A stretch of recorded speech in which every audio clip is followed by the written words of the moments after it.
बताओ कैसे बसेगी दिल के अरमानों की बस्ती।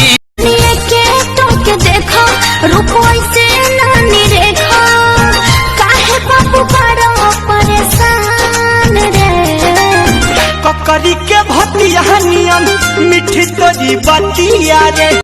तोनी कोकरिया में बोल नहीं खे कैसे बताई बात सखिया रे प्रिया दादा।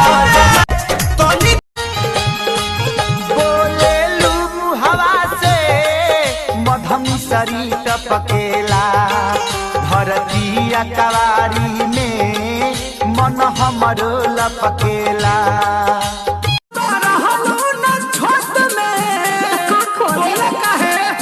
नैहर क्या गलतिया जानू पकड़ाइल बम्मे बिकल रे। जान से भी प्यारा मुझको मेरा दिल है उसके बिना एक पल भी जीना मुश्किल है। बड़ा न होश में माता तू जोश में लागे न दे बाबू भैये ये राजा जी मुआइए देवा का तू काम जहु आइए देवा का ये राजा जी मुआइए देवा का तू काम जहु आइए देवा का। जल्दी तक खुलती ना के बड़िया हो के बड़िया हो। सुखता नास तबिया तनी रास न तो जाम हो जाई न तो जाम हो जाई। ए राजा चला ना पिपरवा के तरवा ओही जैसा नाम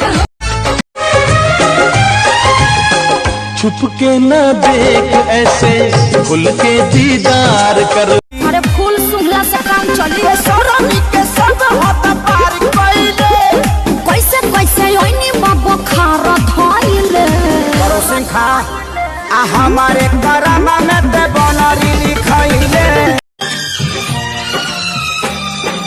अब है जुदाई का मौसम डूबल में बलिया बनारस बक्सर सिवान गाजीपुर चंदौली भइल परेशान हाथ धइलस न मऊ दे बड़िया।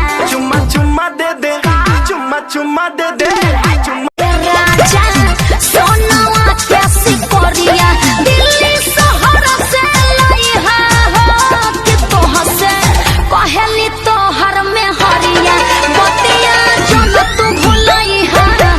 पिट के झूला बा तुरका फाट तभी हमर जब खुला बा तुरका फाट तभी हमर जब खुला बा चढ़ली जवानी हमर देह रसगुल्ला बा। हे सुते में इज्जत हमर नाश हो जाई।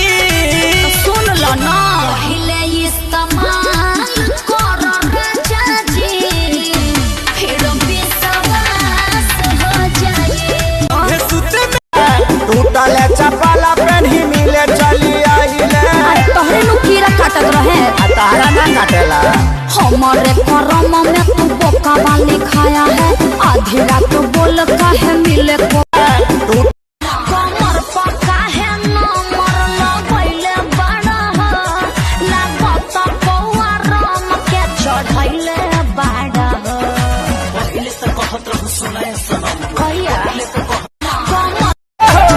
कैसे लाई लगे बड़ी डरावा सासु गई बड़ी नहीं हरवा कहवन धर बनाता हो लिखना ससुर के पाता हो। रे भोजपुरिया सुनो तनी कि ते राशन कार्ड में नाम जोड़ता रे तनी हमरो जोड़ दे। आ देखो ना बोका जी हमारा कलमिया के सियोइए खत्म हो गइल बा तो ले ले हमार नाम कर कलमिया एमे भरपूर सियाई बा।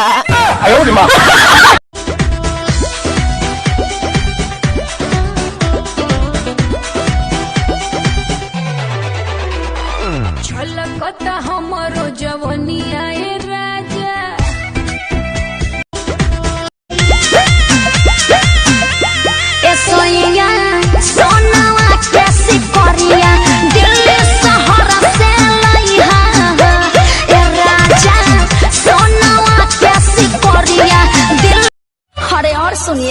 दिमाग फेल हो जाएगा। हमारा लाड़वा फेल हो जाएगा। आप बोलिए ना क्या बोल रही हैं, हम सुनने के लिए रेडी है। चैत में अदौरे चल रहा है।